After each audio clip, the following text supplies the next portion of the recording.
Hi, this is Mike, and welcome back to 5 Minutes of Fantasy Sports. So I wanted to talk about the waiver claims I made on my team. Yesterday, the video I talked about Madison being the main guy off of waivers, and I had a bid set for 41. Let me actually put it up on the screen here.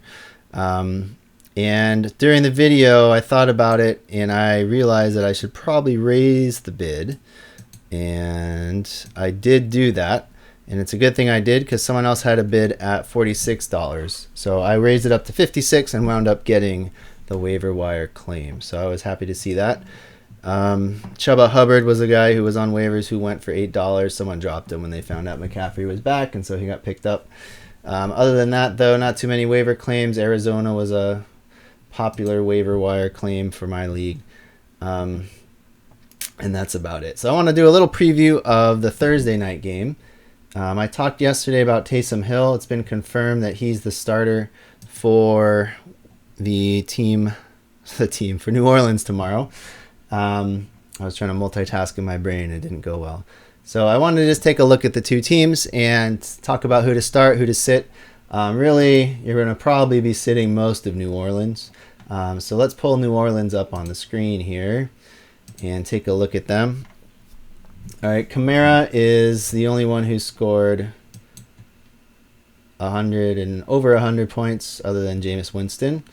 It's looking like Kamara is probably not going to play. Maybe he will. He looks like he did a little bit of a practice.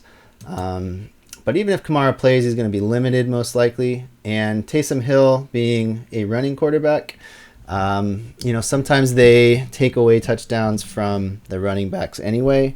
That was something that happened with Cam Newton and Christian McCaffrey when they were both together the first time in Carolina. So I would consider starting Taysom Hill in a pinch. He's really the only guy I could say might get you points. If Kamara plays, you start him. Like, that's kind of a given. But, looking at receivers, there's just not a lot there. Michael Thomas has been out all year. I had to get rid of him on my team because I had him since the draft, and then he went out. But looking at targets, we see Marquez Callaway leads the team in targets. Deontay Harris is up there. Troutman, who's out on IR, he has a lot of targets. Kamara, Ingram actually has some targets. You might want to start Ingram if you have him, but really you're going to start your Cowboys. So the Cowboys roster is the one you want to focus on.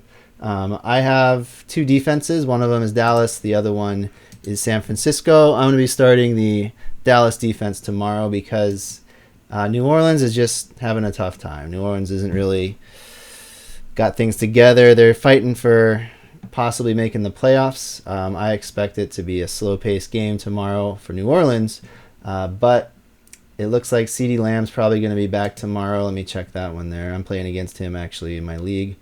He was a full participant in Tuesday's practice, so he's probably clear through protocols.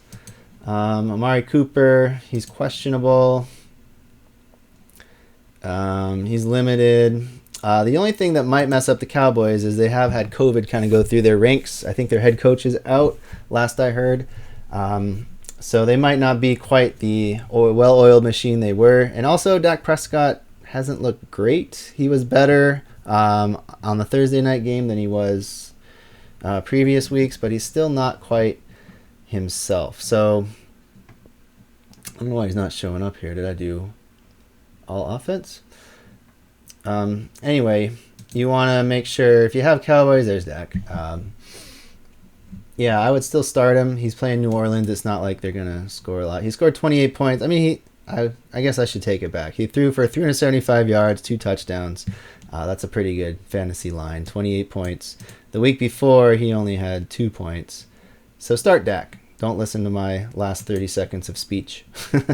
Ezekiel Elliott, CeeDee Lamb, Amari Cooper, Tony Pollard. I would even say Tony Pollard's worth a start because the score might get out of hand and they might just run the ball in Dallas. Schultz is kind of a question mark. He usually gets a touchdown. He's my backup tight end this year next to Travis Kelce. So I actually have a pretty good lineup there. Not to brag or anything, but I'm kind of bragging, I guess. But anyway, Cedric Wilson, Michael Gallup, you can start these guys if you're desperate. I think it's probably just going to be a game that gets a little out of hand. It's not going to be, I don't think, a high-scoring game necessarily. I don't think I can barely see maybe 2 touchdowns being scored by New Orleans, and probably I would say 3 or 4. So I guess that's kind of a high-scoring game. But let me check the over/under because that gives you a better idea for what they're looking at in Vegas. I bet against the Cowboys covering the spread when I was in Vegas over Thanksgiving, and that bet did not pay off. Anyway, $20 down the drain. So let's see. The over/under is looking like 47.5. So that's each team averaging about 23 points. So that would be 3 touchdowns and a field goal.